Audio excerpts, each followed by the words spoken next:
किसान साथियों नमस्कार। डीपीएस अनाज स्पेशल चैनल में आपका स्वागत है। किसान साथियों, गेहूं की फसल के अंदर पीजीआर का उपयोग किया जाता है उत्पादन को बढ़ाने के लिए, फसल को अच्छा करने के लिए और उत्पादन की क्वालिटी को सुधारने के लिए। जो पीजीआर हमारा इस्तेमाल किया जाता है वो उसमें आता है बासब का लीहो से। बहुत सारे किसान वो उपयोग करते हैं, बहुत ज़्यादा बेनिफिट भी देता है। लेकिन देखिए, वो जितना ज़्यादा बेनिफिट देता है उतना ही नुकसान भी कर सकता है। अगर हम सही तरीके से इस्तेमाल करें तो ज़बरदस्त रिजल्ट आते हैं, बेनिफिट मिलता है। लेकिन इसी का अगर गेहूं के अंदर हम गलत तरीके से और गलत समय पर उपयोग करें तो उतना ही बड़ा लॉस यानी कि नुकसान भी कर सकता है। तो इसलिए यदि आप लिहोसिन का उपयोग कर रहे हैं और करते आ रहे हैं या करने वाले हैं तो ये वीडियो आपके लिए बहुत इन्फॉर्मेटिव है, जिससे आप उसको उपयोग करने का सही तरीका समझ जाएं। क्या आपकी फसल में उसकी ज़रूरत भी है या नहीं भी है, क्योंकि बहुत सारे किसान भाई तो बस ऐसे ही उपयोग करना शुरू कर देते हैं। क्योंकि बहुत सारी वीडियो मिलती हैं यूट्यूब पर जो बताती हैं कि आप लिहोसिन डाल दीजिएगा, क्वालिटी सुधरेगी, उत्पादन बढ़ेगा, वजन अच्छा होगा आपके दानों का, ये सब चीज़ें मिलती हैं। उसमें सच्चाई भी है, लेकिन उसको करने का सही तरीका होना चाहिए। क्या सभी किसानों को ज़रूरत है या नहीं, वो भी आपको समझना ज़रूरी है। तो बासब के लिहोसिन के गेहूं की फसल में उपयोग के बारे में डिटेल में समझेंगे। देखिए, लिहोसिन के अंदर जो टेक्निकल होता है वो होता है क्लोरमैक्वेट क्लोराइड, जो हमें 50% देखने को मिलता है। अब देखिए, इस टेक्निकल का क्या काम होता है। ये एक अपने आप में एक पीजीआर होता है। पीजीआर यानी कि हमारे पौधे को एक संकेत देता है कि आपको ये काम करना है, ये नहीं करना है। जैसे कि ये जो पीजीआर है ये क्या काम करता है, ये हमारी फसल की ग्रोथ को रोकने का काम करता है। यानी कि अगर आप बासब के लिहोसिन का गेहूं की फसल पे उपयोग करेंगे तो फसल की ग्रोथ को रोकेगा, यानी कि उसकी जो वेजिटेटिव बढ़वा यानी कि जो उसकी हाइट बढ़ रही है, हाइट को रोकने का काम करेगा गेहूं के अंदर। और इसकी सारी ऊर्जा को डाइवर्ट कर देगा उसके रिप्रोडक्टिव फेज की तरफ, यानी कि उसमें फूलों की तरफ, दाने बनने की तरफ, यानी कि उत्पादन बढ़ाने की तरफ पूरी एनर्जी को डाइवर्ट कर देगा। उसके साथ साथ ये तने को भी मजबूत कर देता है, क्योंकि जब हाइट रुक जाती है तो पौधे का जो तना है वो अपने आप में मजबूत हो जाता है। इससे हमारी फसल जो है गिरने से बचती है। एक तो फसल गिरने से बचेगी, क्योंकि अगर फसल की ग्रोथ जरूरत से ज़्यादा हो रही है आपके गेहूं के अंदर, आप सब जानते हैं एक समय बाद वह फसल गिर जाती है। जब थोड़ी हवा वगैरह आंधी चलती है तो फसल गिर जाती है, तो इससे दाना नहीं भरता है सही से हमारे गेहूं के अंदर और हमें किसानों को बहुत बड़ा लॉस देखने को मिलता है। तो ये वो बेनिफिट देता है जिससे हमारा उत्पादन भी बढ़ता है, हमारी फसल गिरती नहीं है, फसल मजबूत रहती है और जो हमारा जो दानों का क्वालिटी है उसको भी सुधारता है। लेकिन क्या हर एक गेहूं में के अंदर ये काम करता है? बिल्कुल नहीं।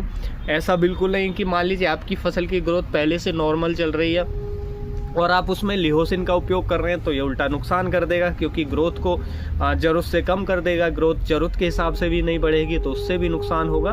तो इसलिए इसको उन्हीं फसल में उपयोग करना है जिसमें अगर आपको लग रहा है ज़रूरत से ज़्यादा ग्रोथ बढ़ रही है। या कुछ वैरायटी ऐसी होती हैं जिनके अंदर रिकमेंड किया जाता है, कि बताया जाता है कि आप इस स्टेज में इस वैरायटी के अंदर इसको स्प्रे करने से हमें रिजल्ट मिलते हैं, अच्छे रिजल्ट मिलते हैं, उत्पादन बढ़ता है। तो उन वैरायटी के अंदर, या आपकी गेहूं की फसल ऐसी है जिसमें ग्रोथ ज़्यादा बढ़ते चली जा रही है। मान लीजिए आपकी गेहूं की फसल में आपने ज़्यादा यूरिया, ज़्यादा फर्टिलाइजर डाल दिया जिससे वेजिटेटिव ग्रोथ ज़्यादा बढ़ रही है। हालांकि वो नहीं करना चाहिए, हमें यूरिया का लिमिटेड उपयोग ही करना चाहिए, यानी कि बैलेंस उपयोग करना चाहिए गेहूं की फसल के अंदर। लेकिन अगर आपने ऐसा कर दिया है और ग्रोथ जरूरत से ज़्यादा बढ़े जा रही है तो फिर उसमें क्या है कि वेजिटेटिव ग्रोथ तो ज़्यादा हो जाएगी लेकिन बालियाँ कम बनेंगी, दाने कम भरेंगे, ये सब नुकसान हमें देखने को मिलेगा। तो ऐसी फसल में अगर हम इसका उपयोग कर देते हैं तो ये वो ग्रोथ को रोक करके और उसकी एनर्जी को डाइवर्ट कर देगा हमारी रिप्रोडक्टिव फेज की तरफ, यानी कि दाना बनने की तरफ, बालियां बनने की तरफ, उत्पादन की तरफ। तो फिर हमें उत्पादन अच्छा मिलता है। तो ऐसी फसलों में हमें ज़रूर उपयोग करना चाहिए।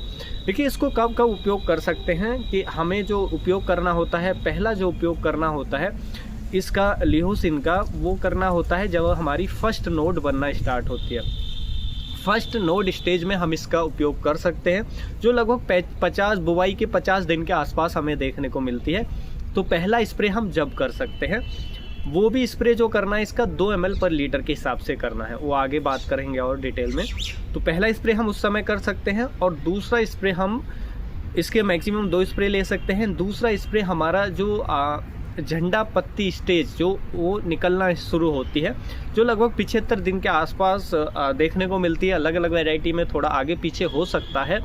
तो बुआई के बाद 75 दिन पर तो हम दूसरा स्प्रे उस स्टेज में कर सकते हैं। तो इससे अगर हमारा लग रहा है कि गेहूं की बढ़वार ज़्यादा हो रही है तो हम इसका स्प्रे करके बेनिफिट ले सकते हैं, जिससे हमें ज़्यादा उत्पादन मिलता है, फसल आगे चलकर गिरती नहीं है, दानों की क्वालिटी और दानों की चमक और उत्पादन हमारा बढ़ता है।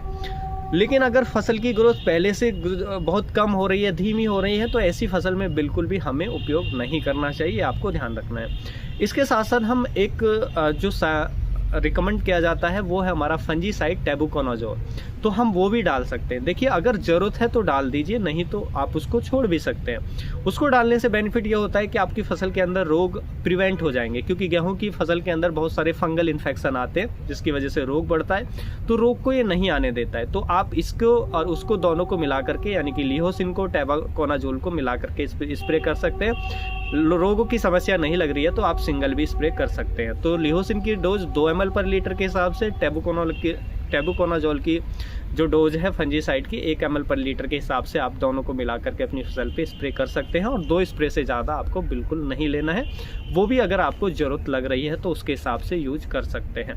तो ये करके आप बेनिफिट ले सकते हैं। उम्मीद है किसान भाइयों जो आज की जानकारी है आपको अच्छी लगी होगी। जानकारी अच्छी लगी तो वीडियो को लाइक, शेयर एंड सब्सक्राइब करना बिल्कुल ना भूलें।